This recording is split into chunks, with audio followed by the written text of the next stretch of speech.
Hi everyone, today we're going to go and register for the IELTS exam.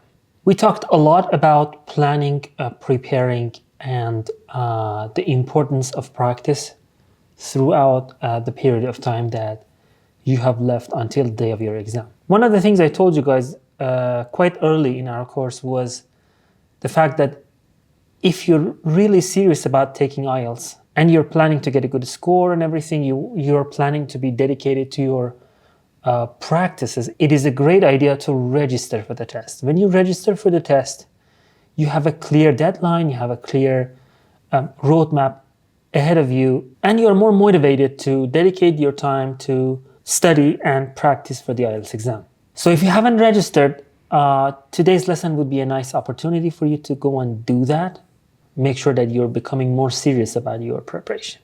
When you don't register for the exam and you don't have a deadline, you tend to get distracted with everyday life, and then your preparation will be postponed and delayed to next week, next month, next year. You know what happens. A lot of us depend on an IELTS to achieve our goals. Some of you are planning to emigrate, some of you are planning to find a job, some of you are planning to study abroad. So IELTS is serious. You are going to invest a lot of money in this, in the preparation and for the test itself. So it's a good idea to be serious about it, to be highly motivated. And one of the ways you can guarantee that is to register for the test. So in today's lesson, I'm going to walk you through some of the main points of registration for the IELTS exam. But you should remember that IELTS exam has different modules and different formats, and it may vary country to country. So for example, if you're based in Iran, you can only take the computer-based test. If you're based in Russia, at the moment that I'm recording this, you're not able to register for the test in the country. So you have to either travel to Turkey, to Kazakhstan, or other countries to do the test. And in those locations, you may not be able to take the paper-based test. So these are the things that you need to double check with the location that you are going to register for. Some locations may need more time before you register. So sometimes you have to register 1 month or 2 months in advance. Otherwise, they will be fully booked. Or if you have special arrangements and you need your center to provide you with special arrangement facilities and equipment, then you probably have to book your test way in advance. So all of these things are there for you to consider. So even if you're not planning to register at the moment, talk to your center, check the website, and make sure that the test that you're going to take, the module, the format, all the conditions that you want to take are fully taken into consideration. It is available and is possible for your desired location, country, or the city that you want to take the test in. For example, as I am recording this, I heard the news that in some new cities, let's say in Turkey, in Iran, in Kazakhstan, you can now take the computer-based test. So there are more centers providing the test as there are more candidates. So all of these things are dynamic and they're developing, so you need to check them beforehand. Let's take a look at the website. I'll show you how to register step by step, and I'll give you some tips on how to choose the best time when it comes to the exam hours and days. So yeah, let's get to it. On your computer, go to IELTS.org and then click on book a test. So the most important thing here in this step would be to find a location. You select the country. Let's say I'm going to take the test in Kazakhstan. And here are the cities that are available. I can choose from the list, or I can see the centers here. Remember, some of these centers may not be available when you're visiting the website. So all of these things are here to consider. There's some very interesting information about the location and then the formats that are available. There's also the opportunity to take the one skill retake at this center. So this is great. This center also is approved for the UKVI. Some of you who are preparing to go to the United Kingdom, you may need the UKVI approved IELTS. As I told you before, and you guys may already know, the test is the same. So same IELTS test, but the center must be a UKVI approved center. They have special security arrangements that meet the requirements for the United Kingdom visa and immigration purposes. So all of these things are for you to check. You can also see that this center, if you click on it, you can go to the website, you can find their numbers if you want to contact them. And then the pricing, the available test formats on that center. Some centers may not have the paper version or computer version available. So again, that's something to check with that particular center. So I'm going to go ahead and register for Pavlodar Center in Kazakhstan. Okay. I'll see the prices are also here. I'll click on book a test for the computer-based test.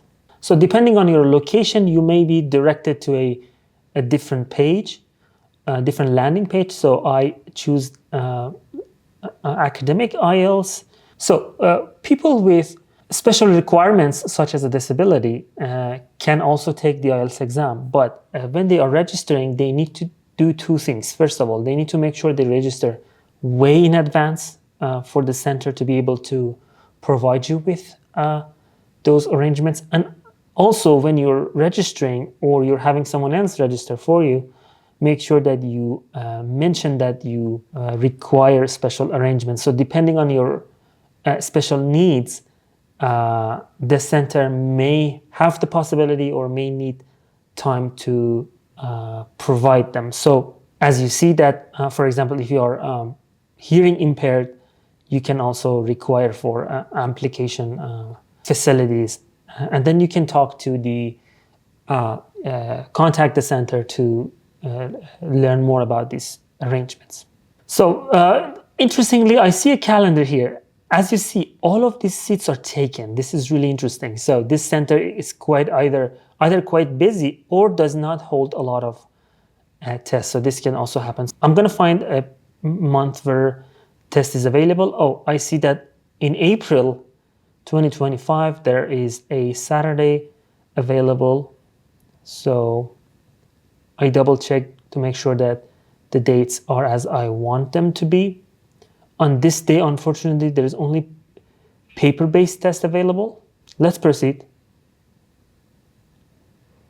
So previously, we talked about the importance of your preparation on the day of the exam. Some of these important things are related to your physical and mental state. And we talked about this on a session about how to prepare for the test, how to be ready for the test day. But when you're on the calendar, you're choosing your particular day, make sure that during that period of time, you do not have any extra arrangements or you do not need any, you're not going to be busy. It's not going to be busy time of the year for you work-wise or study-wise. So for example, don't book an IELTS test close to or in the middle of your exam period if you're a university student. It has to be a time where you are fully available, both mentally and physically, to go take the test. Again, some of us have to travel to another city or another country to take the tests. So it's very important for you to make sure that the test dates that you choose are perfect for you. Trust me, it does have a great impact on your performance on that day. You may have practiced a lot, prepared for months, but on the day of the exam, you're very tired, you're emotionally, you're under the weather a little bit, and all of this can result in you underperforming and then having to take one skill again or take the whole test again. About the one skill retake, remember, one skill retake is available only on particular centers, so you have to check with them. The second thing you need to know about one skill retake is that you can only do it for one of the skills. So you cannot, for example, do two skills. You cannot retake two skills, only one is available. And the most important thing is that you have to take it within 60 days from the original test date. If it is past the test date, it's 2 months past the test date, you're not able to take the one skill retake. So all of these things are to be checked before your exam day comes. Okay, so don't forget to ask me if you have any questions. If you're having any issues during registrations, you can also share those with me. I'll help you out. But again, when it comes to registration, everything depends on your center. So make sure that you do communicate your issues and your questions with your IELTS center. So don't forget to register. It really helps you become super motivated. Thank you guys very much. I'll see you next session. Next session is our final session. I have a few thoughts to share with you, and have a great day.